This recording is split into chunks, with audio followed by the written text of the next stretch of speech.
Good morning mga viewers. Yan. Ang pagigisa ko ng sa pinakbet. Ilalagyan ko lang yan ng mainit. Kailangan mainit na yung mantika. Mga isang takip lang ng mantika or 1 tablespoon. Tapos ganito niyo para hindi dumilit yung mantika. Yan. Kailangan hindi siya nasusunog. Ngayon, sa kabila, naglagay ako ng mantika din para sa hipon.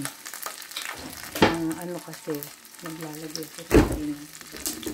Just say that. Patungan. Kaya kasi ako may patungan. Ito kasi ano yan, sabaw na hipon. Kaya ako may patungan ng mga sinasaling ko kasi tingnan nyo magiging masunog kasi ang bawang. Pag nasunog kasi ang bawang, pumapait yung lasa ng niluluto niya. Saka mukhang dumi siya sa ulam pag nasusunog. Kaya hindi nyo ilalagay yung sunog. Ayun. Ito naman, sa bandang kanan, mukhang mainit na yung mantika, inaan nyo. Tapos iikot niyo yung hipon. Ilalagay ko lang yung panahog. Ang pampalasa. Pampalasa. Magic sarap. Ano pala, Nor liquid seasoning. Kung wala kayo nito, pwede rin magic sarap or patis. Mga ganyan-ganyan patak lang. Pang ibabaw niyo pagka may pinakit kayo, pansit, kung marami kayong hipon, para hindi masira, gagamitin niyo na. Yan, marami kayong huling hipon. Para kinabukasan, kailangan kang refrigerator. Ngayon, para hindi mag-contaminate ang lasa, kailangan meron kayong bukod na sandok. Dahil iba ang lasa nito, hindi naman masyadong magkukumpita, kaya lang nakahagin nyo sinagagawin nyo yung sabay.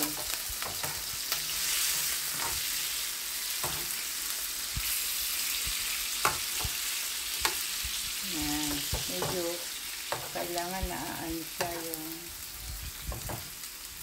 ngayon pag contaminate ang sandok, nagdikit yung ayan.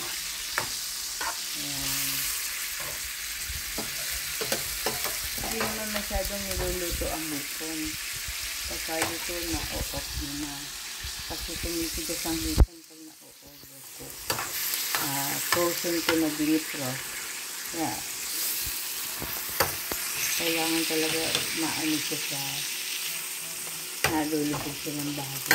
Lalagay ko na yung natirang pork chop. Walang taba. Naalis ko kasi ang taba. Ang bagoong patis ang pampalasa ko. Kasi nakakit sa asin. Kaya pa nang ilalagay ang kamatis.